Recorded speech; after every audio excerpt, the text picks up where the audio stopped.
Hi, my name is Jason Tolson and this is Our Heritage, Our Singapore.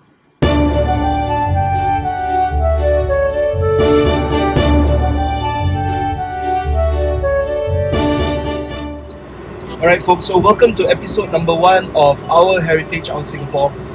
Today we are going to be going on a little trip around Katong.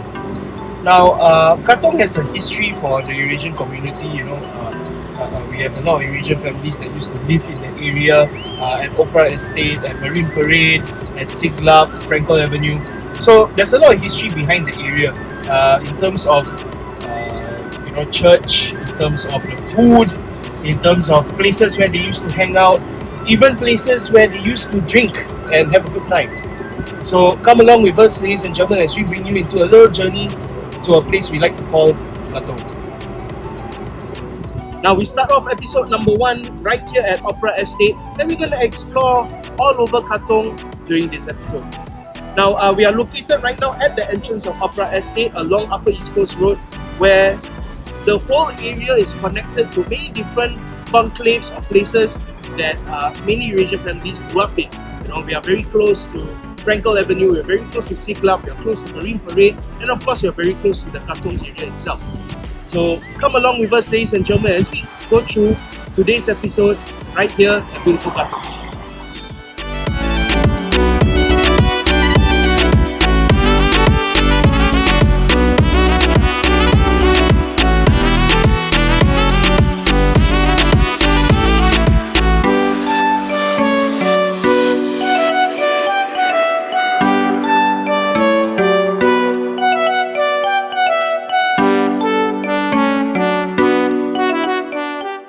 Folks, so our first stop is right here at the Opera Estate soccer field.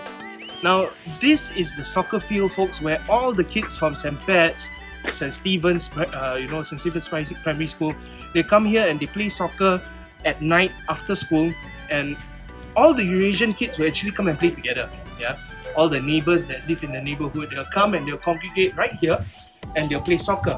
Now, to my left, okay, you will see the Opera Estate Primary School, and this is the site in which a lot of people congregate on weekdays or weekends just to play soccer, and they will stay till 8 o'clock, 9 o'clock at night, or at least until their parents come and pull them by the ear and tell them it's time for dinner.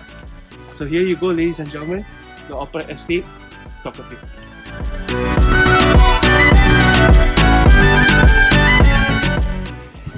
Now folks, if you want to find out where exactly this football field is, you can come to the junction of Norma Terrace and Swan Lake Avenue, and it's directly opposite. Okay, if you want to come and see it for yourself, if you want to renew your love for this neighborhood, make your way down here. We'll put the link in the description to the map direction as well.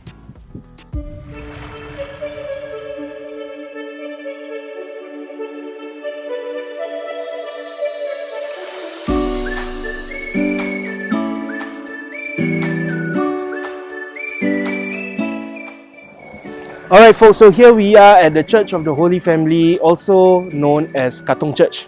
So this church has served the community for many years. I mean, I'll look for the information and put it below. But the people who live in the area, Opera Estate and Marine Parade and Siglap, they all convene here and attend Mass. So this church has a lot of history behind it with all the eateries around the area, and we're going to try out the Katong Laksa in a very short while. But in the meantime, Church of the Holy Family.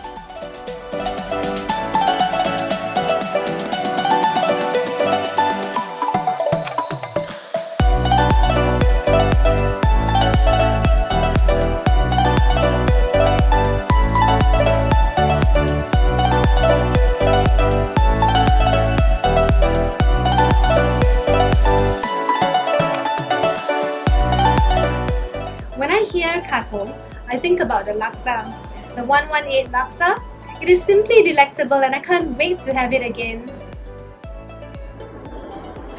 When I hear the word Katong, I think of my childhood, I think of school, I think of St. Patrick's School, because I was in Katong Convent and I dated a St. Patrick's boy and I married him and still married him. So yeah, a lot of the memories when I think of Katong and the food. Two things they come to mind when I think of Katong. Number one, the Saranis, and number two, the awesome Peranakan dishes that are available over there. That's about it. I think these are the two things that come to mind whenever I think of Katong. Okay? Take care. Alright, and what's the best thing to do after attending Mass at Holy Family Church, folks? Time to get some grub. It's time for a pit stop. It's been a long trip so far, but we are here at Katong Laksa, 328 Katong Laksa, where we're going to try out the food and give you a short little review. Let's go. Alright, so folks, we are right now at the 328 Katong Laksa. You know, when it comes to food in the Katong area, there's a variety of different things to try, but Katong Laksa is definitely the epitome of Katong food. Okay, it's one of the most well-known laksas in Singapore, and every time anyone comes to Katong, and that includes myself, I have to come here and have a bowl of this delicious laksa. Now, just to let you know a little bit more about the food that we have around the area, there's another restaurant very close by, just across the road from where we are right now, across the road from Holy Family Church. That's called Sin Hoi Sai, which is a very old Churcha style restaurant serving Chinese dishes. Is another place that you must try when you come to Katong.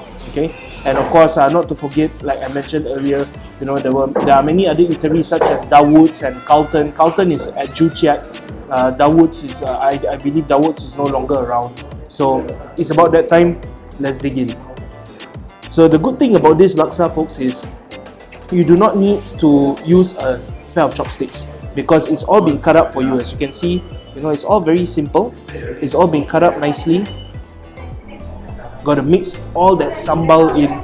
Okay, get it? Looks nice and creamy. You can smell the laksa leaf. Let's just have a little bit of that broth first. Oh yeah, so nice and creamy, folks. This is definitely the kind of noodles you want to have after church.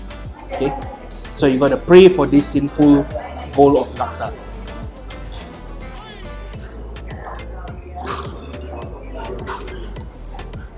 Sabroso.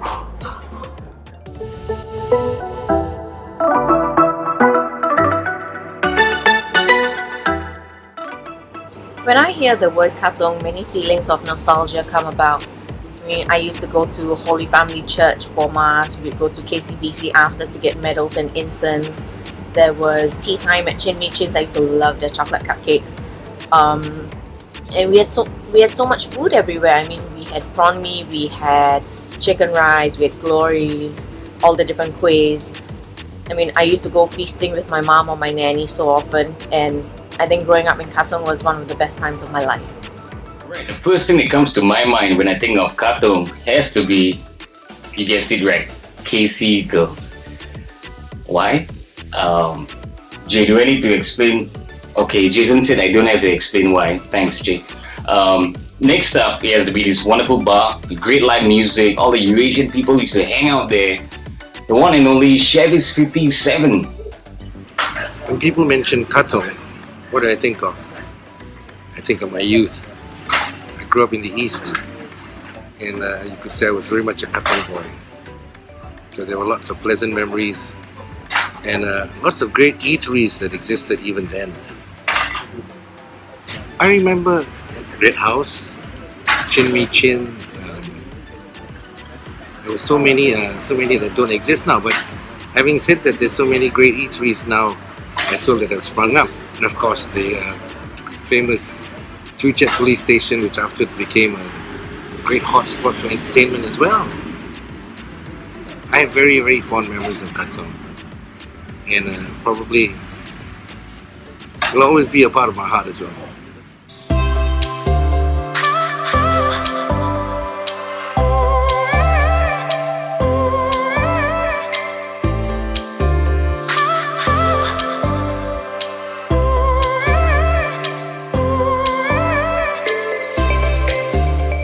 We are here at Katong Shopping Centre, one of the oldest shopping centres in Singapore, and also the epicenter of where all the kids used to come and hang out after school. Now, Katong Shopping Centre has not been refurbished, but it's been around for a very long time, And the people, even in the 60s and the 70s, people used to come here and hang out, even before Parkway Parade was built. Now, other than Katong Shopping Centre, they have many other eateries and places like that people go and hang out. Example, Dawood's Prata Shop, the Carlton Char Siu Rice, which is very famous, and of course, not to forget Jackie's Bowl, which was which had arcade and it had a bowling alley as well, and all the kids used to go and hang out there. Now, before we move on, ladies and gentlemen, how about we get a few words from our special guest, Simon Buenaventura, who's going to tell us a little bit about what it's like growing up in Katong. Hi, I'm Simon Juanito Buenaventura. I'm a born and bred East Coast boy. I was born in St. Mark's Hospital, which is now currently known as East Shore Hospital. I was bred in Opera Estate from all the way from 1968 to 1992. So that's 24 solid and very memorable years in Opera Estate. So I'm literally an East Coast boy and more so an Opera Estate boy. I'd just like to touch on growing up in Opera Estate in the 70s as well as 80s. We spent a lot of memorable and good times there, made a lot of good friends. I schooled in St. Stephen's, also St. Pat's, attended OLPS Church as well as Holy Family. I had my baptism all the way to Holy Confirmation in either one of those churches. We as East Coast boys, we basically had fun around that area. Opera, from the slope, the big slope all the way down. I mean, we used to take 21. 21 used to struggle with all the students in going up the slope and used to have fun coming down the slope after school because the bus was packed with students. Of course, we've had a lot of patricians and convent girls. And of course, some of us patricians, good boys especially, would be waiting at the convent, Katong Convent bus stop as well, returning back, taking bus number 21. In fact, we used to take the bus from the Chai Chi depot, and the Chai Chi depot, if you recall, at that time was unsheltered, not air-conditioned, of course, rough roads, tar, muddy waters. If it rains, then of course, all of us will be wet before we even end up in school. Opera Estate, let me just touch a little bit more on that. There's quite a number of Catholics and Eurasians that grew up in Opera Estate, of course, attending the two churches I mentioned earlier. Opera Estate Primary School, the football field was one of the areas that actually united the community in so many ways. Families will be taking their kids there for a stroll or to play frisbee, but most of all it was football. Even people from outside Opera used to come to Opera Primary School and play football. We united many religions, many races, many types of people, many professions. I think we were only divided by our allegiance to the football teams. We supported EPL, Bundesliga, Italian League. Of course, banters would start as early as 5, football at 6. We won't finish playing sometimes until we can't even see the ball because the street lights will be facing the street and not inwards to the school. We will end up at Farouk Shop. If many of you recall growing up in the 80s, Farouk Shop was an Indian Muslim corner sundry shop that this guy Farouk used to run. And a lot of us after football, of course, football shorts hardly had pockets then. We'll be going there and signing his Dunhill recycled paper or 555 book or IOU book, whatever you want to call it. We'll be taking the magnolia, soya beans, some of them will be drinking beers and so on. We'll be lay parking in the corner drain there until about 8, 9 o'clock. We'll forget time, and that's a weekday, not necessarily a weekend. So that's Opera Primary School. Now, of course, it's been covered. And you recall, before they had a massive monsoon drain. Those old monsoon drains that would lead up to the sea all the way to Marine Parade. We would cycle. Many of us would use that drain along the stretch to take you to Marine Parade. We didn't have the park connector then, right? Opera Estate, lots of good-looking Eurasian girls, Catholic girls as well. I've dated a few. Good friends, lots of good friends, still good friends with the people that we grew up in. Many have since moved, but opera was something that many of us, if you talk about the 70s and 80s, to a certain extent 90s, although I was hardly there at that time, many people had good memories regarding opera. East Coast. Earlier I mentioned I'm a born and bred East Coast boy. Yes, I was born in St. Mark's Hospital, now it's called East Shore. That area alone, Katong, would be considered East Coast, and Katong itself brought a lot of memories apart from St. Pat's School or even the Holy Family Church. If you recall, after Mass, a lot of people will be going to Dawood's to have their roti canai and mi mamak fix. Some will be going to Johan. If you recall, Johan used to be where Seaview Hotel used to be. There was an arcade there as well.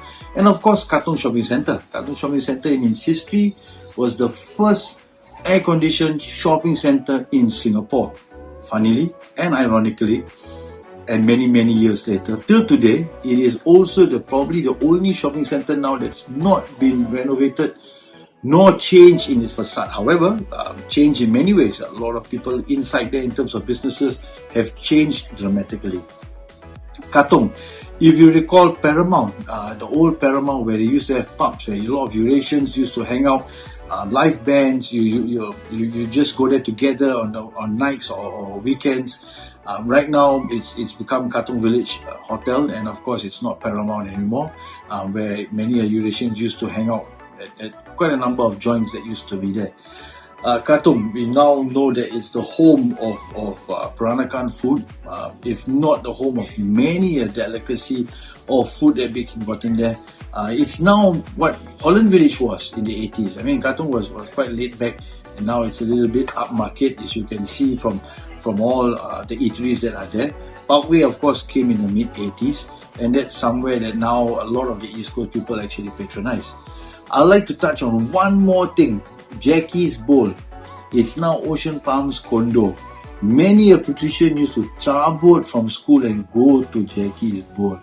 I don't know why they go so near to the school, where the teachers always knew where the ones who are playing truant. I can name you a few, but I won't. Jackie's Bowl used to be a place where they had arcade and the bowling and so on. Lots to talk about. I wish I had more time, but I'd just like to wish all Singaporeans, Catholics and Eurasians alike a happy National Day, and all the best. And hopefully we recover from this COVID-19 as well. God bless. Thank you.